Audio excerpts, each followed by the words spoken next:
Junita Bynum responds to social media. She says it was a wait.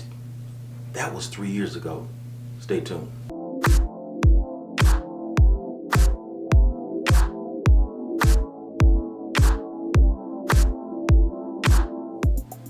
God bless you, friends. Thank you for joining me on this Friday morning on Morning Nuggets. The weekend is here. Thank God. This is yours truly, Pastor Nate, and it is my absolute pleasure whenever I can come and speak with you. If you like what you will have heard before the end of this video, feel free to smash that subscribe button. I'd be glad to have you a part of the smart family. Junita Bynum responds to social media by saying, hey y'all, it was 3 years ago. That was a wait. God has delivered me. He has set me free. I have grown since then.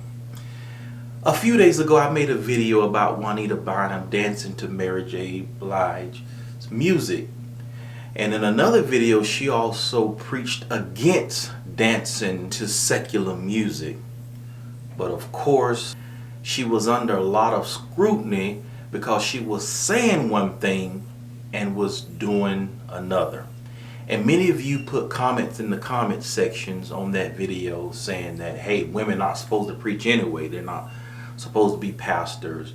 God is exposing the hypocrisy and various comments. You know, I like when you share your comments because I like to know what you think, whether you agree with me or not. I never say you're right or wrong. You know, I may say great point, interesting, or thank you, but I appreciate you commenting. But here recently, Prophetess Junita Bynum made another video and responded, hey, yes, I danced to Mary J. Blige's music, but that was 3 years ago.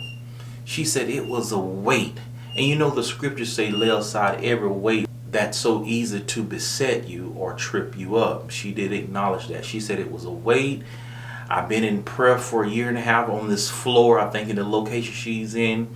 God visit me. God did not call me to dance, but God called me to be a prophet. She said God dealt with her. So in other words, I've grown from that. I don't do that anymore. Take a listen. The words are not sinful and they're not provocative, but nevertheless, it was a weight. And it was 3 years ago. That's just a clip of what she said.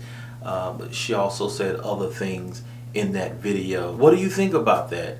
I mean, many of us, we can look back 3 years ago and we can see how far God has brought us, right? Some of the things that we said or did, we don't do anymore. So this spiritual journey is a growing process. It's an evolving process. We're constantly laying aside weights. We're constantly laying aside sin and being delivered. Once you're delivered from one thing, there's another thing you can be delivered from. Just because she's a preacher and just because she's a worldwide prophet or evangelist, that doesn't mean she doesn't have faults. See, I don't look at men like that. I don't care how big you are and what your status. You're still human. Many of you went crazy. Oh my God, Junita was preaching this and she was dancing to secular music. I keep my eyes on God, and that's what I encourage you to do, because man will fail you, whether they intend to or not. I don't care how good of a preacher or a prophet they are not perfect. So always keep your eyes on God. Let me know what you think. Thank you for joining me this morning. In the meantime, in between time, be at peace and not in pieces. Till next time.